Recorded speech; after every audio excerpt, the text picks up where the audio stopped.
नमस्कार दोस्तों, आप सभी का मेरे YouTube चैनल पर स्वागत है। अगर आप मेरे YouTube चैनल पर पहली बार आए हैं तो चैनल को सब्सक्राइब और ये जो पास वाली घंटी दिखाई दे रही है इसे ज़रूर दबाएं, जिससे आने वाले वीडियो की नोटिफिकेशन आप सबको सबसे पहले मिल सकेगी और वीडियो भी आप सभी सबसे पहले देख सकेंगे। Today current affair episode number 47। इससे पहले मैंने 46 करंट अफेयर के एपिसोड अपलोड कर चुका हूँ। इसी वीडियो पर अलग अलग प्लेलिस्ट बना रखी है मैंने जून की और जुलाई की। हमारी पहले क्लास हुई थी वो हुई थी 31 मई को। उसके बाद मैं लगातार लगभग क्लासें ले रहा हूँ और उसकी अलग अलग मैंने प्लेलिस्ट बना दी है, तो आप वो प्लेलिस्ट में जाकर सभी वीडियो लगातार देख सकते हैं। इस वीडियो में हम विश्व भारत राजस्थान प्लस स्टैटिक सामान्य ज्ञान भारत और राजस्थान का हम इस वीडियो में कवर करेंगे। तो ये वीडियो आप सभी के लिए बहुत ही इम्पोर्टेंट है, क्योंकि इस वीडियो में मैं आपको बहुत सारी डिटेल से जानकारी बताने वाला हूं। तो आप अलग अलग अन्य प्लेटफॉर्म पर न जाकर इसी वीडियो से आप सभी अपना current affair plus static GK ready कर सकते हैं। तो बने रहे लगातार हमारे साथ। तो आइए आज की क्लास शुरू करते हैं और देखते हैं आज का पहला क्वेश्चन। क्वेश्चन नंबर फर्स्ट, हाल ही में विश्व व्यापार संगठन के 13वें मंत्री स्तरीय सम्मेलन का अध्यक्ष किसे नियुक्त किया गया है? ऑप्शन ए है भारत, ऑप्शन बी है पाकिस्तान, ऑप्शन सी है संयुक्त अरब अमीरात और ऑप्शन डी है सिंगापुर।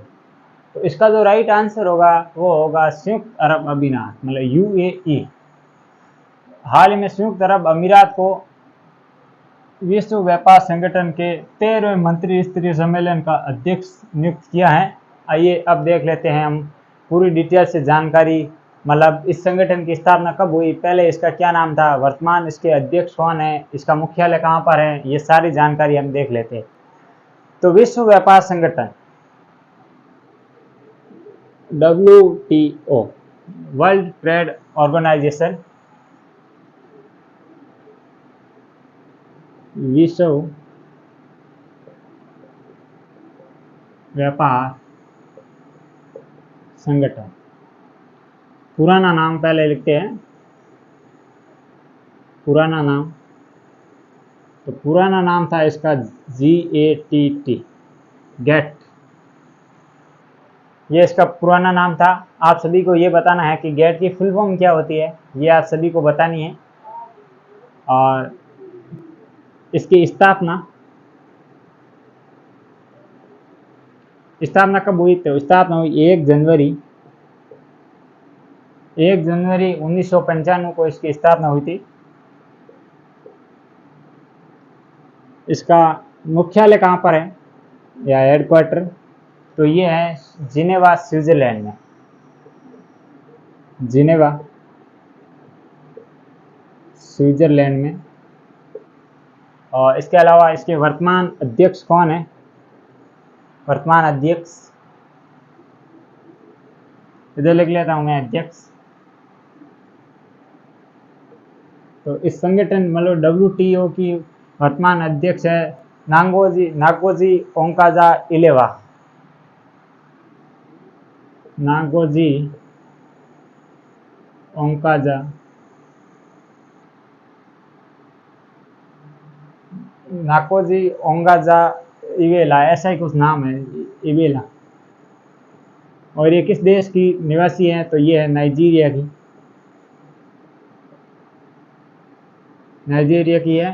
तो ये है इसका मतलब इस संगठन के बारे में जानकारी, सामान्य जानकारी कि इसका मतलब कहाँ पर इसके कितने, इसके वर्तमान सदस्य कितने हैं? तो इसके वर्तमान सदस्य देश है, सदस्य देश वो है 164। और इसका नवीनतम देश कौन सा है जो इसमें हाल ही में शामिल हुआ था 164वां नंबर का? तो वो है अफगानिस्तान है, जो कि नवीनतम देश है इसमें शामिल होने वाला। ये तो है इस संगठन के बारे में जानकारी। अब हम जानते हैं 13वीं बैठक, इसके बारे में कुछ जानकारी जान लेते हैं सामान्य स्टैटिक जीके की। तो इसमें जो 13वीं मंत्री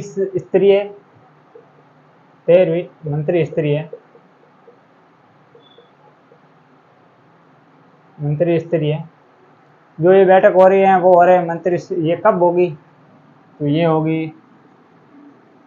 फरवरी 2024 में ये बैठक होगी। और इसके अलावा और कहाँ पर होगी, मैंने इस क्वेश्चन में ही करा दिया है, संयुक्त अरब अमीरात। तो ये लिखने की का यूएई में इसकी होगी, संयुक्त यूनाइटेड अरब अमीरात। और सबसे पहले बैठक कहाँ पर हुई थी, पहली बैठक, फर्स्ट बैठक वो कहाँ पर हुई थी, तो वो हुई थी सिंगापुर में। और 1900 स्थापना मैंने आपको बताई थी 1995 में स्थापना हुई। तो और पहली बैठक कब होगी, तो ये होगी 1996 में। तो पहली बैठक सिंगापुर। और कब हुई थी, तो ये हुई थी 1996 में, मतलब 1996 में इसकी पहली बैठक हुई थी। और इसके अलावा 12वीं बैठक कहाँ पर हुई थी, 2022 में। ये 13वीं बैठक है, इससे पहले 12वीं बैठक हुई थी, वो हुई थी 2022 में। और ये कहाँ पर हुई थी, तो ये हुई थी जिनेवा स्विट्जरलैंड में, ये जिनेवा स्विट्जरलैंड में हुई थी। और अन्य फैक्ट देख लेते हैं कि इसके अलावा भारत में कौन कौन सी 2023 में बैठ के हो रही हैं। जैसे भारत में हो रही है G20, इसकी कौन सी बैठक हो रही है भारत में, तो ये हो रही है 18वीं। और इसके शेरपा कौन है, शेरपा वो है अमिताभ कांत,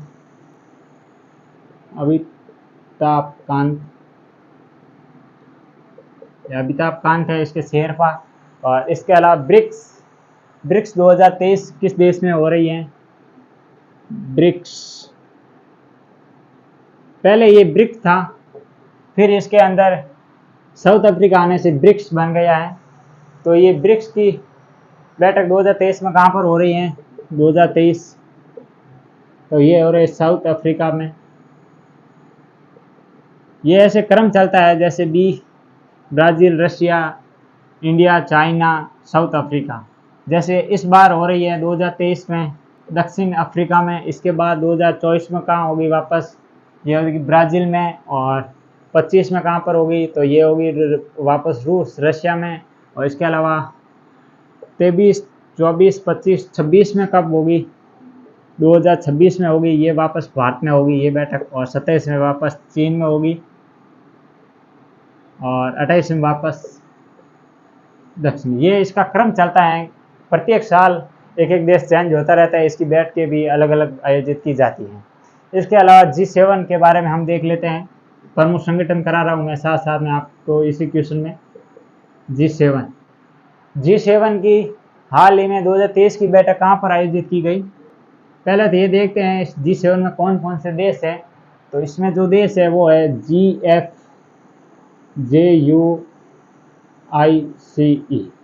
ये इसमें प्रमुख जो देश है वो आ गए हैं।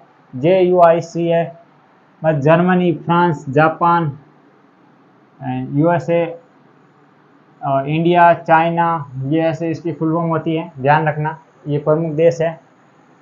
इसमें आई फॉर इंडिया नहीं है, G7 में भारत शामिल नहीं है, ध्यान रखना। और भारत इसमें शामिल नहीं है। और जो सम्मेलन हुआ 2023 का, ये कहाँ पर हुआ था, 2023 का सम्मेलन वो हुआ था जापान में इसका। और इसके अलावा SCO के बारे में जान लेते हैं, प्रमुख संगठन SCO, शंघाई कोऑपरेशन। और इसका जो 2023 का होस्ट कंट्री कौन सी है 2023 में, तो इसकी होस्ट जो कंट्री है, जो आयोजन करता है, वो है भारत।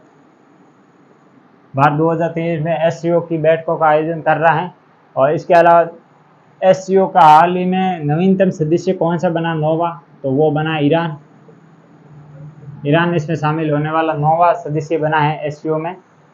और इसके अलावा तिमोर लिस्ट, अब मैं प्रमुख 4 देशों का नाम लिखता हूँ कि वो कौन कौन से देश किस संगठन में शामिल हुए, क्योंकि ये इंपॉर्टेंट है आपकी एग्जाम की दृष्टि से।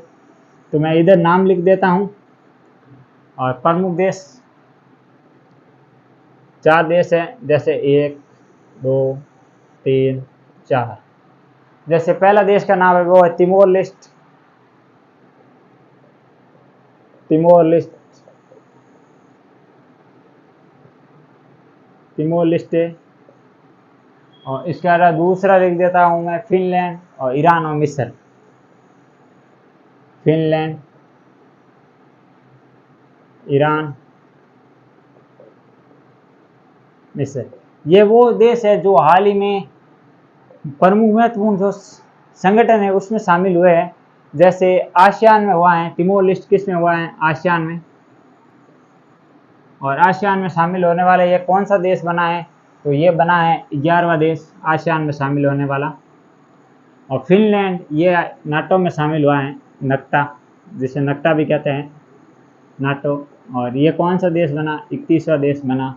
इसके अलावा ईरान हाल ही में किस में शामिल हुआ था?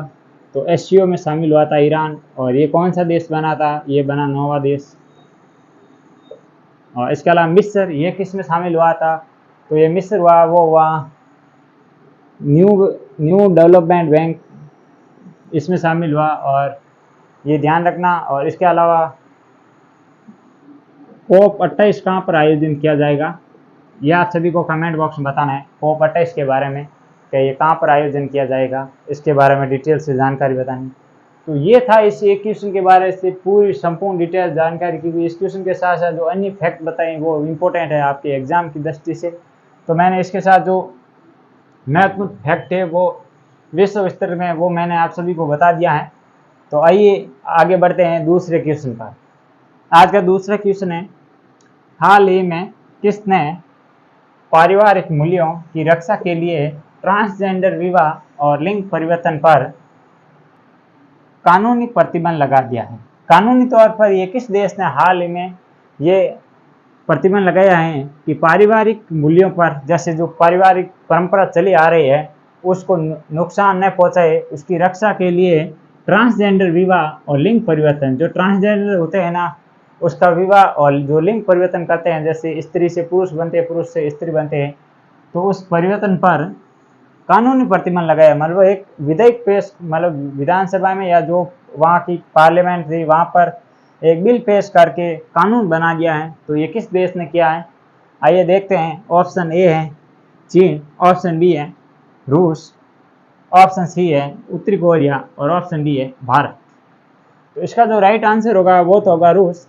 रूस में ये हाल ही में मतलब निर्णय लिया गया रूस के राष्ट्रपति व्लादिमीर पुतिन द्वारा कि अपने देश में ये कानून बनाया जाए, और ये कानून बन गया है वहाँ पर। तो अब जान लेते हैं पूरा मतलब इसके बारे में डिटेल जानकारी, और इससे संबंधित भारत के क्या है, मतलब भारत में लिंग परिवर्तन और ट्रांसजेंडर विवाह के संबंध में कौन से कानून है, तो उसके बारे में जानकर जानेंगे। तो सबसे पहले हम देखते हैं रूस के राष्ट्रपति का नाम क्या है। राष्ट्रपति तो वो है पुतिन बाबा, पुतिन, ये रूस के राष्ट्रपति हैं। इसके अलावा लिंग परिवर्तन जो कि हाल ही में यहाँ पर बैन कर दिया है, लिंग परिवर्तन, लिंग परिवर्तन।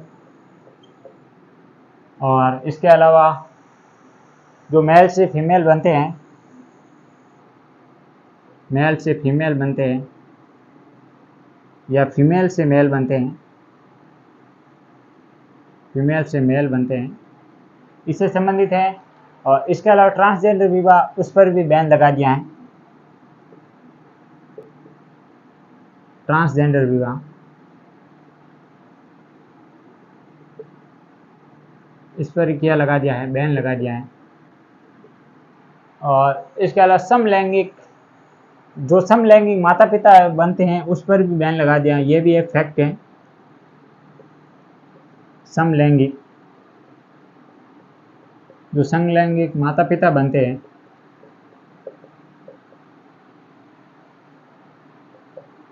इसमें ये होता है कि मतलब जैसे दो समलैंगिक होते हैं वो किसी बच्चे को गोद लेते हैं, तो इसमें अब ये गोद वाला सिस्टम, ये गोद नहीं ले सकते। इसका कारण बताए हैं, वो बताए हैं पारिवारिक मूल्यों का, इसका ये कारण इन्होंने दिया है। इसके अलावा जान लेते हैं अन्य फैक्ट जो मैं इसके ऊपर यहाँ पर लिख देता हूँ कि कौन कौन सी जो जानकारी है जो इस क्वेश्चन से रिलेटेड है और भारत से कौन कौन सी जानकारी रिलेटेड है। तो देखते हैं अब रूस की राजधानी क्या नाम है? रूस की राजधानी का, रूस और राजधानी, तो रूस की राजधानी उसका नाम है मॉस्को।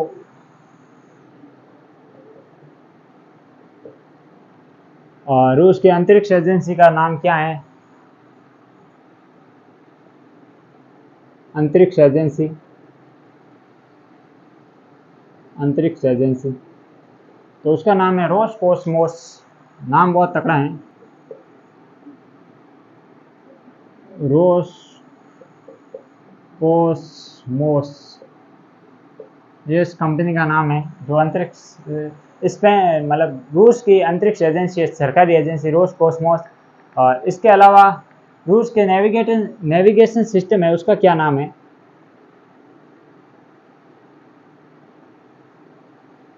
नेविगेशन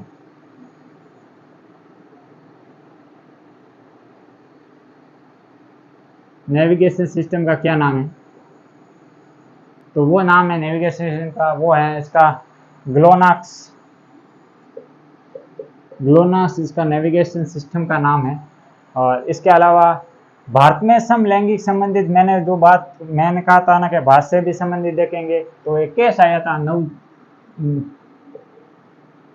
नवजोत, केस का क्या नाम है?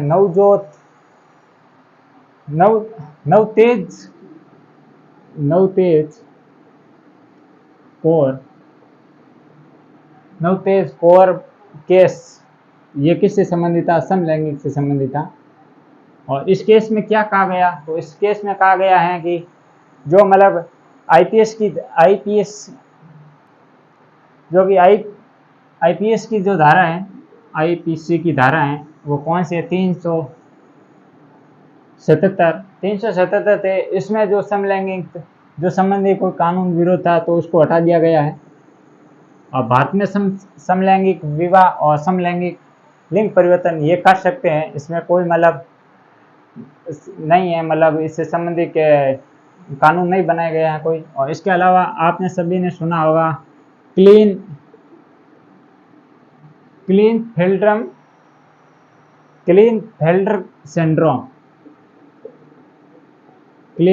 सिंड्रोम, इसके बारे में आपने सुना होगा। इसमें क्या होता है कि जैसे सामान्य व्यक्ति में गुणसूत्रों की संख्या कितनी होती है? वो होती है 44 प्लस, मेल में होती है 44 प्लस XY, और फीमेल होती है उसमें होती है 44 प्लस XX। इसमें क्या होता है कि एक की वृद्धि हो जाती है, जैसे इसमें जो महिला में होता है वो एक XY हो जाता है, तो इससे कहते हैं क्लीनफेल्टर सिंड्रोम, जिससे जो बच्चा उत्पन्न होता है वो मतलब ट्रांसजेंडर बच्चा होता है। तो ये है इससे संबंधित। और इसके अलावा ऐसे कौन से दो देश हैं जो कि एशिया और यूरोप के मध्य स्थित हैं, मतलब दोनों में सीमा बनाते हैं? ये कौन से देश हैं ये भी जान लेते हैं इस क्वेश्चन के साथ। तो ऐसे दो देश जो मतलब एशिया प्लस यूरोप दोनों में सीमा बनाते हैं, तो वो कौन कौन से दो देश है जो दोनों में सीमा बनाते हैं? तो वो है, एक है रूस और प्लस एक है फ्रांस। ये दो देश है जो मतलब एशिया व यूरोप दोनों के अंदर सीमा बनाते हैं। और इसके अलावा यूराल पर्वत है, यूराल नदी को विभाजित करने का कार्य कौन करता है? तो ये भी यूराल नदी और यूराल ये भी इसी संबंधित है जो फैक्ट है वो। और इसके बारे में और अधिक से जानकारी, तो ये थी इस क्वेश्चन की पूरी डिटेल जानकारी के इससे मतलब भारत में कौन से हैं, भारत में क्या संबंधित है, क्या कर सकते हैं मतलब, और रूस में ये क्यों हाल ही में इस समलैंगिक ट्रांसजेंडर विवाह और लिंग परिवर्तन को लेकर प्रतिबंध लगाया है। तो ये इस दोनों क्वेश्चन की डिटेल थी। तो हमने दो क्वेश्चन में इतनी डिटेल से जानकारी इकट्ठा किए हैं कि अगर आपके एग्जाम में क्वेश्चन कहीं से छपे तो ये क्वेश्चन जरूर आएंगे। तो ये थी इस क्वेश्चन के बारे में डिटेल जानकारी। आइए देखते हैं अगला क्वेश्चन। आज का तीसरा क्वेश्चन है, हाल ही में फ्रेंड्स ऑफ ब्रिक्स बैठक का आयोजन कहाँ किया गया है? ऑप्शन ए है पेरिस, ऑप्शन बी है डरबन, ऑप्शन सी है जोहान्सबर्ग, और ऑप्शन डी है केप टाउन। तो इसका जो राइट आंसर होगा वो तो होगा ऑप्शन नंबर सी, जोहान्सबर्ग। हाल ही में जोहान्सबर्ग में फ्रेंड्स ऑफ ब्रिक्स बैठक का आयोजन किया गया। अब जान लेते हैं हम वापस ब्रिक्स के बारे में और इसके अलावा अन्य जानकारी भी जानेंगे। तो आइए देखते हैं सबसे पहले ब्रिक्स की फुल फॉर्म। पिछले क्वेश्चन में देखा था, पर एक बार और रिपीट कर लेते हैं, क्यों इम्पोर्टेंट है ये सम्मेलन इसलिए। BRICS, बी फॉर ब्राज़ील, और C फॉर रूस, I फॉर इंडिया या भारत, मैं भारत लिख रहा हूँ ऐसे, भारत। C फॉर चमगादड़, चमगादड़ मतलब चीन, हाँ से हम चमगादड़ कहेंगे, चीन नहीं कहेंगे इसे।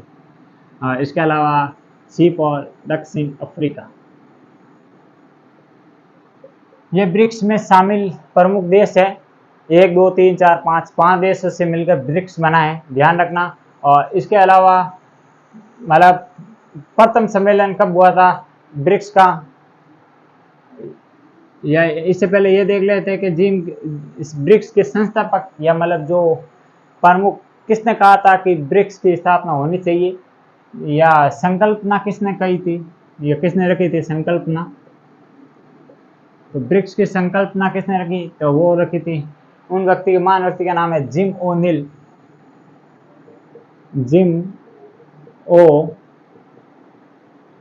नील। ये व्यक्ति थे जिन्होंने ब्रिक्स के बारे में मतलब संकल्पना रखी, और कब की थी। और इन्होंने जो किया था वो पूरी ब्रिक्स नहीं थी, वो थी BRIC, ब्रिक्स या ब्रिक, इतना ही था। यस तो बाद में लगा। और प्रथम सम्मेलन कब हुआ था इस ब्रिक्स का, तो प्रथम सम्मेलन हुआ था 2009 में। और कहाँ पर हुआ था, वो होता है रशिया, रूस में हुआ था प्रथम सम्मेलन।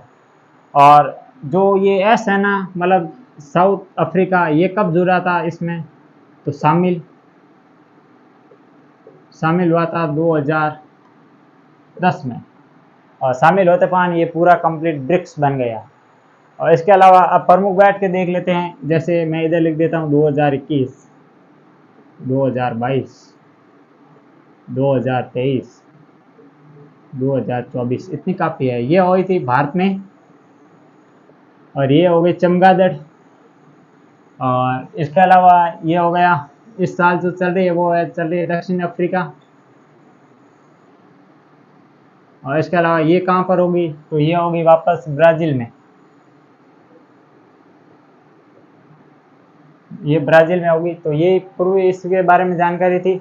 अब जान लेते हैं जिसे मतलब कहते हैं फ्रेंड्स ऑफ ब्रिक्स, इस बैठक के बारे में जान लेते हैं। ये तो इस ब्रिक्स के बारे में था, अब इस बैठक के बारे में प्रमुख जानकारी जान लेते हैं कि क्या जानकारी है। जैसे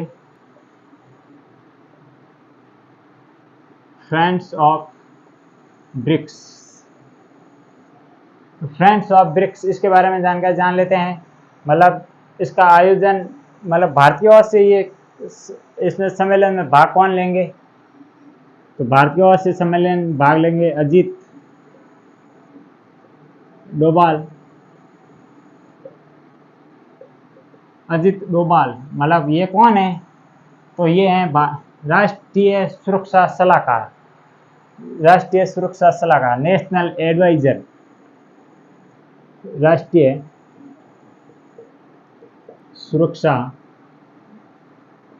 सलाहकार। ये भारत के राष्ट्रीय सुरक्षा सलाहकार है अजीत डोभाल, ये इस बैठक में भाग लिए थे, इन्होंने इस बैठक में भाग लिया था। और इसके अलावा अब जान लेते हैं मतलब इसकी जो ब्रिक्स की एक मतलब बैंक है, उस बैंक को क्या कहते हैं। अलग अलग देशों की इसको कहते हैं, बैंक को कहते हैं NDB, मतलब न्यू डेवलपमेंट बैंक, इसे कहते हैं new development bank, NDB, new development bank, ये इसे कहता है। और इसके वर्तमान अध्यक्ष कौन है, अध्यक्ष, तो इसके अध्यक्ष है वो है डिल्मा रोसेफ।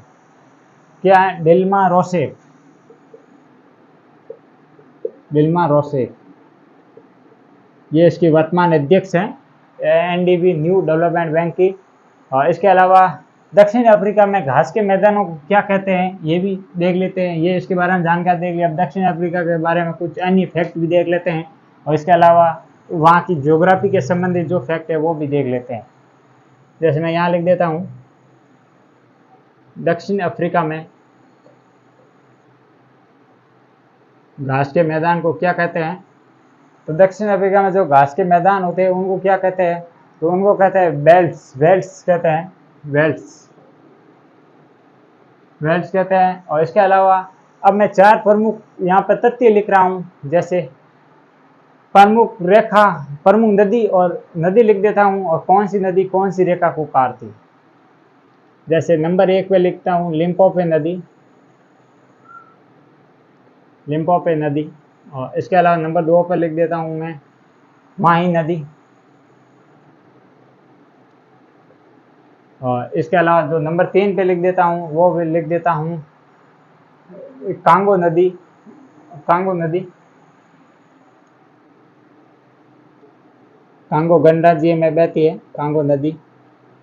तो जो ये 3 नदी है और 3 रेखाओं को काटती है, कौन सी नदी कौन सी रेखा को काटती है, जैसे कांगो नदी।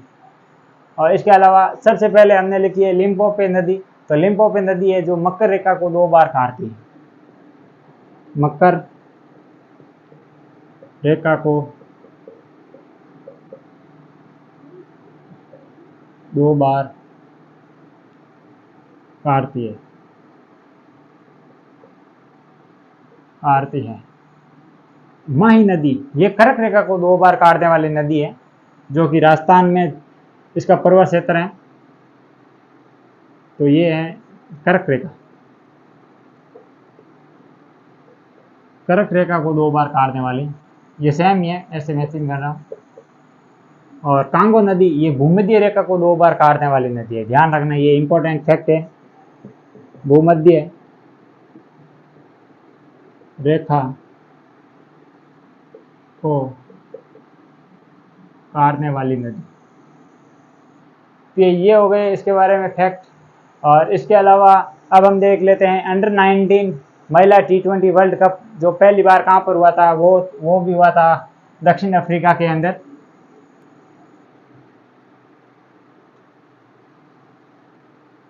अंडर 19 आज मैं सीजीएल का एग्जाम देकर आया था, उसमें एक क्वेश्चन आया था, वो भी अब यहाँ पर डिस्कशन करेंगे, जीके से संबंधित था, करंट अफेयर से।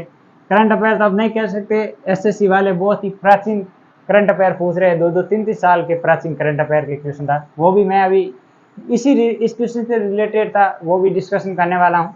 पहले ये देख लेते हैं अंडर 19 महिला, अंडर 19 महिला T20 वर्ल्ड कप,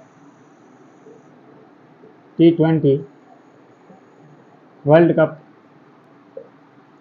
इसका आयोजन कब किया, कहाँ पर किया गया, तो ये हुआ था दक्षिण अफ्रीका में पहली बार दक्षिण अफ्रीका के अंदर। और इसकी विजेता टीम कौन सी थी, विजेता और एक है उप विजेता।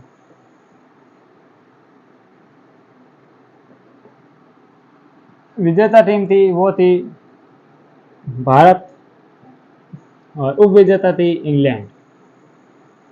समय बदलता कभी टाइम नहीं लगता है। आप देखिए आज कभी क्रिकेट की शुरुआत इंग्लैंड से मानी जाती है और इंग्लैंड क्रिकेट का जन्मदाता देश कह सकते हैं हम, तो उसी को हराकर हम भारत ने ये मतलब विजेता बनी है भारतीय टीम, भारतीय महिला टीम। तो ये भारत के लिए कितना गौरवशाली पल होगा कि जिस देश ने हमारे ऊपर राज किया था, हमें गुलाम बनाया था, आज हम उसी को वापस पराजित कर रहे हैं और उसी का खेल पराजित कर रहे हैं। कोई दूसरा नहीं है, ये क्रिकेट है जो कि उसी देश की देन है और उन्हीं को वापस पचार रहे हैं। तो समय बदलता टाइम नहीं लगता है। तो आप सभी से यही कहना है कि लगातार प्रयास करते रहे, एक दिन सफलता ज़रूर मिलेगी, देर से नहीं देर पर सफलता ज़रूर मिलेगी। तो ये था इसके बारे में पूरी जानकारी। और जो आज मैं एसएससी का एग्ज़ाम देकर आया था सीजीएल का, उसमें कौन सा क्वेश्चन आया था वो मैं यहाँ पर, वो क्वेश्चन यही था कि अंडर 19 महिला T20, वो थोड़ा सा चेंज था, मतलब जैसे यही था ऐसे ही था, अंडर 19 महिला T20 वर्ल्ड कप के जगह यहाँ पर कुछ और लिखा हुआ था और वो 2021 का खिताब किसने जीता था, ऐसा लिखा था, तो वो ऑस्ट्रेलिया था। इससे ऐसे ही कुछ रिलेटेड क्वेश्चन था। और इसके अलावा एक पुस्तक है जो कि अफ्रीका के गांधी कह सकते हैं। जैसे भारत में महात्मा गांधी है तो उसे अफ्रीका का भी गांधी कहते हैं। उस व्यक्ति का नाम है नेल्सन मंडेला, जिन्होंने अपने जिंदगी के 29 साल जेल में बिताए और एक मतलब रंग भेद नीति थी ना गोरे कालों की, उसके खिलाफ संघर्ष किया। तो उनकी पुस्तक का नाम है ए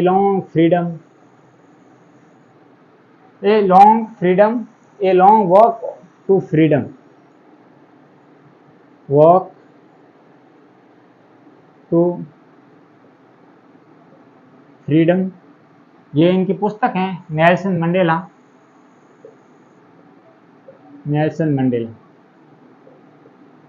और नेल्सन मंडेला की मतलब जयंती कब आती है, तो वो आती है 18 जुलाई को।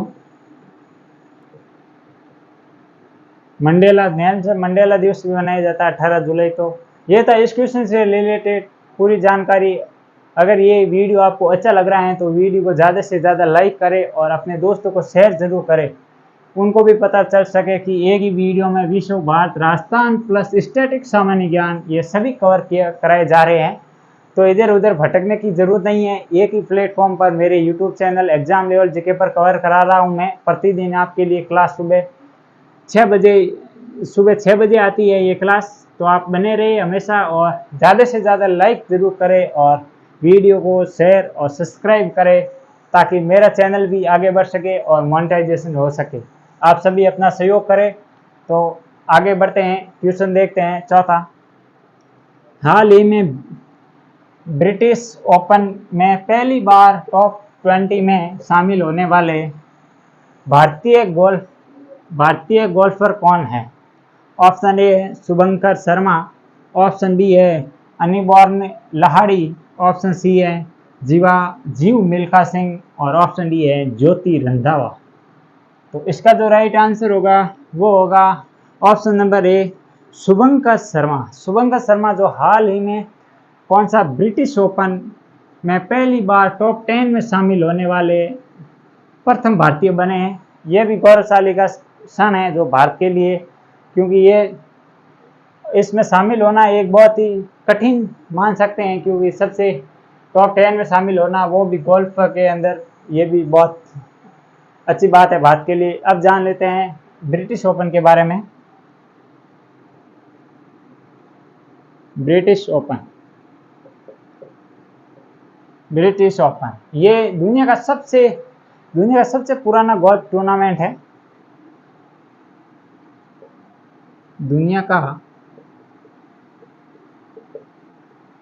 सबसे पुराना गोल्फ टूर्नामेंट,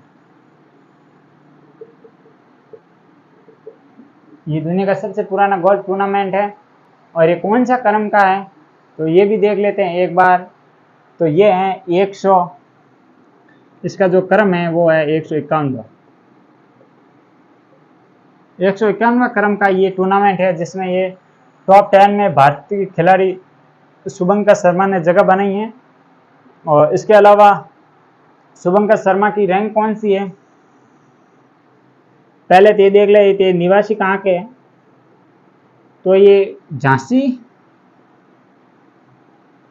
उत्तर प्रदेश के निवासी हैं, झांसी उत्तर प्रदेश के निवासी है। और इनकी मतलब रैंक कौन सी है इस टूर्नामेंट में, तो इनकी 8वीं रैंक है इस टूर्नामेंट में, जो कि टॉप 10 में शामिल है। और इसके अलावा अब हम अन्य जो बैडमिंटन की टूर्नामेंट है जो मैंने लगातार 2-3 दिनों से आपको करा रहा हूँ, आज वो वापस देखेंगे कौन कौन से हैं और कौन सा किसने जीता है। तो इस पूरी डिटेल हम इधर देखेंगे ऊपर की साइड। तो कौन सा टूर्नामेंट है, किसने जीता है। योनेक्स ओपन टूर्नामेंट जो कि बैडमिंटन का है, ध्यान रखना। योनेक्स सनराइज ओपन लिख देते हैं, पूरा नाम लिखते हैं Yonex sunrise open. Yonex sunrise open तो ये किसने जीता है, तो ये क्रूस ने जीता है, मेल फीमेल। मेल में किसने जीता है? तो मेल में जीता है कुनूनुल ने।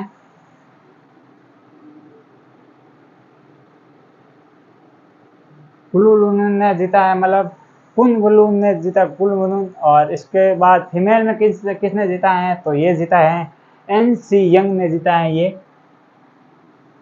महिला में जीता है एनसी यंग ने जीता है ये टूर्नामेंट। और इसके अलावा ये टूर्नामेंट इसने जीता। अब देखते हैं ऑरलियन ओपन। ऑरलियन ओपन किसने जीता है?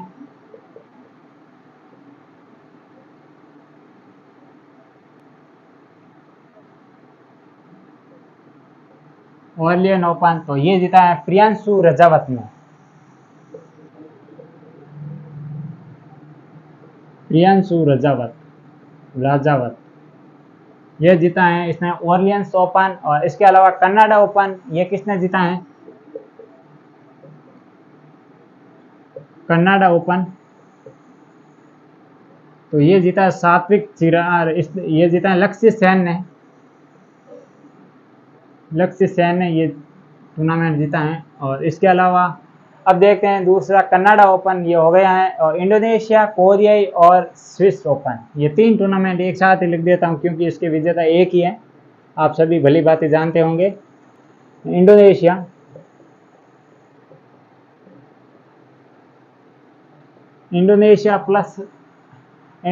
Korea, Indonesia Korea plus Swiss, ये तीनों ही खिताब दो ने जीता है। तो उनका नाम है सात्विक चिराग और साईराज शेट्टी। पूरा नाम तो नहीं लिखेंगे, एक लिखेंगे चिराग, एक लिखेंगे सात्विक। चिराग साईराज ना, एक है सात्विक चिराग और सात्विक चिराग और साईराज शेट्टी इसका नाम है। ये इन्होंने तीनों ही टूर्नामेंट जीता है। और इसके अलावा मलेशिया मास्टर ओपन ये किसने जीता है? मलेशिया मास्टर ओपन तो ये जीता है एच फर्नौ ने ये टूर्नामेंट अपने नाम जीता है। तो ये था इस क्वेश्चन के बारे में फुल डिटेल से जानकारी। और इन 4 क्वेश्चन में मैंने आपको विश्व और भारत प्लस जो स्टैटिक जीके था वो मैंने कवर करा दिया है इन 4 क्वेश्चन के माध्यम से। तो अब हम आगे जो क्वेश्चन देखने वाले हैं वो देखने वाले हैं राजस्थान करंट अफेयर से संबंधित, क्योंकि मेरा टारगेट है इसी वीडियो में आपको राजस्थान का भी करंट पढ़ाऊँ और राजस्थान का भी स्टैटिक जीके साथ में पढ़ाऊँ। तो मैं इस क्वेश्चन के अगले वाले जो 4 क्वेश्चन होंगे, कभी 4 या कभी 2 होते हैं क्वेश्चन राजस्थान करंट अफेयर से, जो क्वेश्चन कम बनते हैं क्योंकि राजस्थान ये तो दोनों बनते वर्ल्ड और इंडिया, तब ये 4 क्वेश्चन बनते हैं राजस्थान के। अगर 4 बन गए तो अच्छी बात है, वरना 2 क्वेश्चन तो जरूर बनते हैं। लगभग 2 तो मैं कवर कराऊंगा, या 4 बनेंगे तो 4 करा दूंगा। तो अब आगे वाले जो क्वेश्चन होंगे वो होंगे राजस्थान करंट अफेयर से संबंधित। 5वां क्वेश्चन जो कि राजस्थान करंट अफेयर से संबंधित है,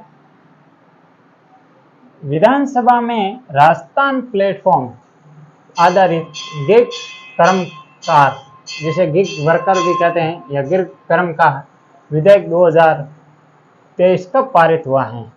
ऑप्शन ए है 21 जुलाई 2023, ऑप्शन बी है 22 जुलाई 2023 और ऑप्शन सी है 24 जुलाई 2023 और ऑप्शन डी है 23 जुलाई 2023।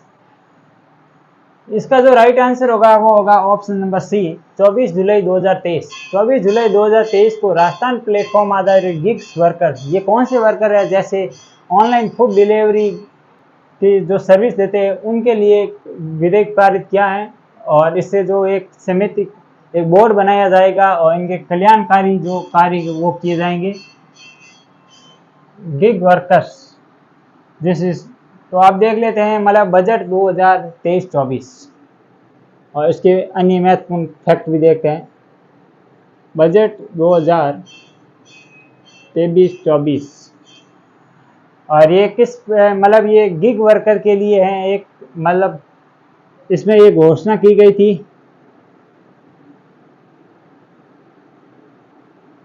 गिग वर्कर और गिग वर्कर के लिए मतलब एक घोषणा क्या थी, जैसे गिग वर्कर वेलफेयर एक्ट लाने की घोषणा की गई थी। गिग वर्कर वेलफेयर एक्ट लाने की घोषणा की थी अभी। और इसके अलावा अब एक मतलब फाइनली जो ये घोषणा की थी उससे संबंधित एक एक्ट आ गया है जिसका नाम है गिग वर्कर वेलफेयर बोर्ड का गठन किया जाएगा। वेलफेयर बोर्ड का गठन किया जाएगा। और इसके अलावा इसमें जो मतलब प्रमुख जो भी कल्याणकारी योजना होगी वो चलाई जाएगी। और इसके अलावा अन्य देख लेते हैं, जैसे राजस्थान विधानसभा में 24 जुलाई को ये बिल पेश हुआ था और प्लेटफॉर्म पर आधारित गिग वर्कर कल्याण बोर्ड किया जाएगा। और ये इससे संबंधित तो बस इतना ही फैक्ट था कि जो इसमें वेलफेयर जो इनका जो सदस्य बोर्ड बना दिया है और इनके प्रमुख सदस्य हो जाएंगे और इनके संबंधित जो भी कानून है वो बनाए जाएंगे और इस बोर्ड का गठन किया गया। इसी कारण इसका यह गठन किया गया है। और इसके अलावा आगे बढ़ते हैं, आगे का क्वेश्चन देखते हैं। आज का छठा क्वेश्चन है, राज्य सरकार ने ई मित्र कियोस्क पर बीमा सेवा वितरण हेतु किस कंपनी के साथ एमओयू किया है? ऑप्शन ए है एचडीएफसी बैंक, ऑप्शन सी है एलआईसी इंश्योरेंस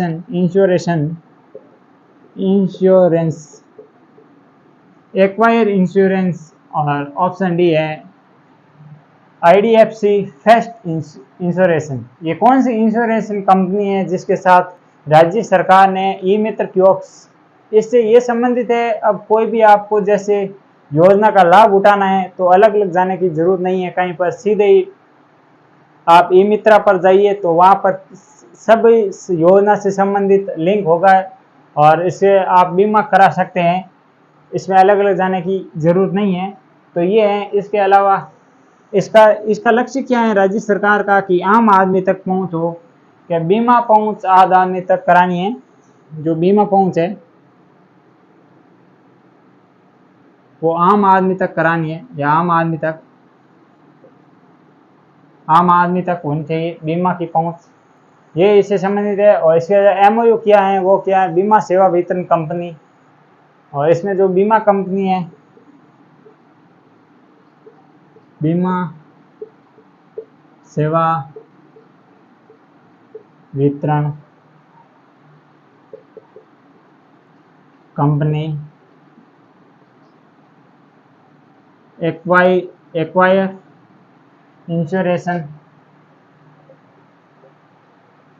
इंश्योरेंस, ये इसकी कंपनी है जो इससे मतलब संबंधित है। कि कौन कौन से बीमे हैं जो इसमें शामिल है, वो हैं प्रधानमंत्री फसल बीमा योजना, ऊपर लिख देता हूँ इससे संबंधित जो फैक्ट है वो।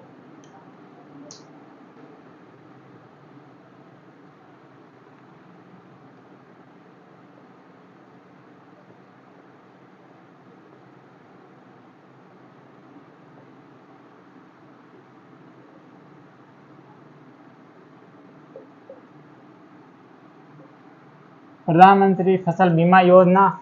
और इसकी शुरुआत कब हुई थी? तो इसकी शुरुआत हुई थी अक्टूबर 2016 में। अक्टूबर 2016 में प्रधानमंत्री फसल बीमा योजना की शुरुआत हुई थी। और इसमें मतलब क्या राशि है या इससे संबंधित मतलब कौन कौन सी है, तो इसमें जो राशि दी जाती है आपको,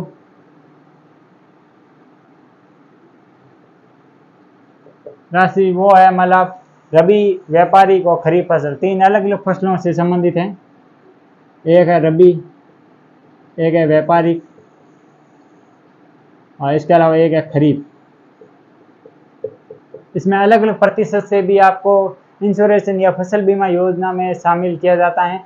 तो रबी के लिए 1.5 और व्यापारी के लिए कितनी है, तो वो है 5% और 5% 1.5। और इसके अलावा खरीफ की फसल के लिए कितनी है, तो वो है 2%।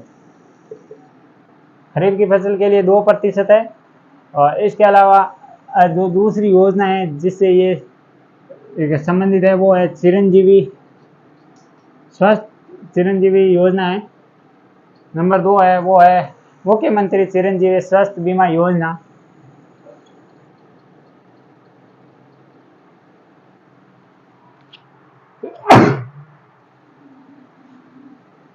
मुख्यमंत्री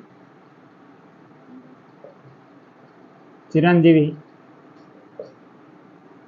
स्वास्थ्य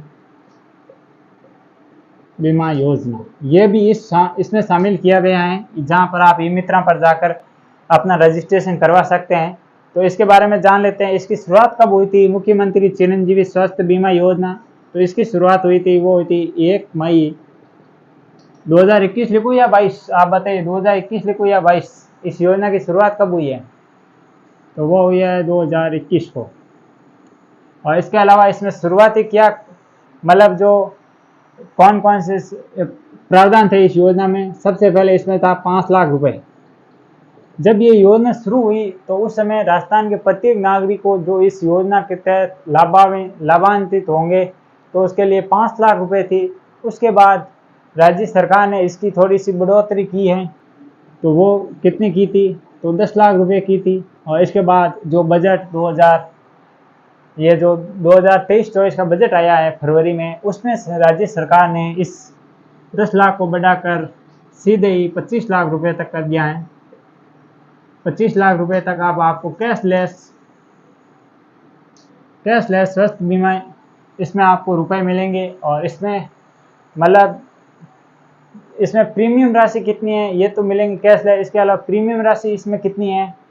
तो प्रीमियम राशि है शामिल होने के लिए जो भी इसमें जो मतलब जनजातीय हुए, अन्य पिछड़ा वर्ग से हुए, इसके अलावा जो आपको राशन के कार्ड जो गेहूँ मिलते हैं उसमें जो शामिल है उनके लिए, और राज्य कर्मचारी, ये सभी तो इसमें फ्री है। इसके अलावा जो मतलब इस कैटेगरी में नहीं आता है, इसके अलावा जो अन्य व्यक्ति बन जाते हैं उनके लिए प्रीमियम राशि रखी गई है। प्रीमियम राशि कितनी है? तो वो है 850 रुपये प्रतिवर्ष। आपको 850 रुपये देने होंगे, तब आप इसमें शामिल हो सकेंगे। और 850 रुपये देगी राज्य सरकार।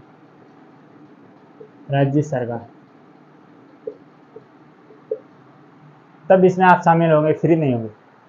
इसमें जो इलाज का क्राइटेरिया है वो क्या रखा गया है कि जैसे आपका कोई बाई चांस कोई दुर्घटना या जैसे कोई आप बीमार हो तो उसमें क्या होगा कि आपको जो भर्ती किया जाएंगे ना, तो शुरुआत इलाज जैसे कोई इलाज होता है